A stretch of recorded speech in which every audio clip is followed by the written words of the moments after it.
which then is released into the wilderness and left to die. Finally, the burnt offering is made among the people. The ram is sacrificed as atonement for the priests and all the people. Then the ram is burned with the fat from the slain bull and the goat. The bodies of the bull and the goat are taken outside the city and burned. The conflagration is complete. The sacrifices have been made. The blood has been shed and has covered the sins of the people for another year.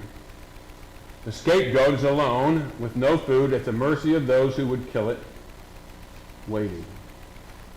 But back in Jerusalem, the people are joyous because they once again have been affirmed in their covenant with God.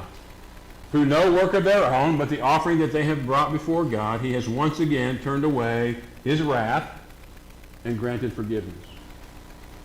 All are joyous except perhaps for one. As we stand in the temple court, the sunset heralds a new day, and we anticipate a festive meal. Our companion is quiet. Imagine Jesus coming to the temple year after year, witnessing the people of God, carrying out this command of God, witnessing the precursor to his own sacrifice, knowing that he soon will be both sacrifice and scapegoat. God promised to his prophet Jeremiah that he would make a new covenant with his people, not like this ceremony that must be completed each and every year. The new covenant would forever change the people's hearts. God would forgive their wickedness and remember their sins no more. This would be a once-for-all sacrifice whose blood would indeed pay the penalty for the sins of all people. For those who allow this blood to flow over them, it covers their hearts, recreating in them an image of righteousness that God could abide. As Jesus considers these things at Yom Kippur, he must have grieved for those in the crowd who would reject God's final sacrifice. Those who had seen the pictures of Abraham and Isaac on Mount Moriah witnessed the picture that God painted in the blood of animals before them and yet refused to see his deliverance. It is a great price Jesus will pay to redeem so few. Today, Yom Kippur is but a shadow of what God intended. The ram's horn sounds, and God is said to close the book of life and the book of death, having inscribed names in each of them. The days of awe are over. Jews have done what they can to mollify God.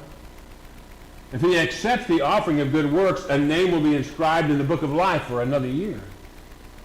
If he rejects the mitzvah, that is the good deeds, as insufficient, a name will be inscribed in his book of death. And while the end of this day brings rejoicing and a meal, it is an empty joy and a meal much like any other meal. Those who come together at Yom Kippur must ask themselves a question. How do I know in which book my name is inscribed? Jews have brought the sacrifice to God, but they are sacrifices of works and good deeds. There's been no blood, there's been no death. But then the temple is no more, remember? Yes, in AD 70, the Romans destroyed the temple in Jerusalem, just as Jesus had said they would. Its destruction was so complete that not one stone was left standing on another, and it has not been rebuilt to this day.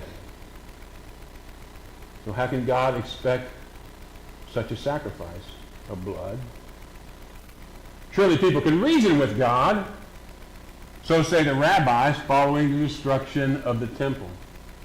And so modern Judaism was born. It was reasoned that by prayer, repentance, fasting, and good works, forgiveness could be negotiated.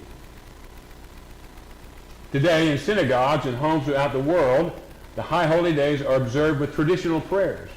The Al Chet, an acrostic prayer, outlines sins and asks for forgiveness.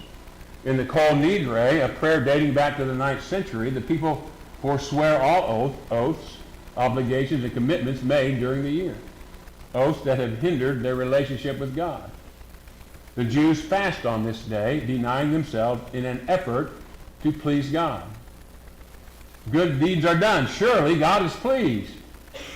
The shofar sounds, the books are closed, it is done for another year.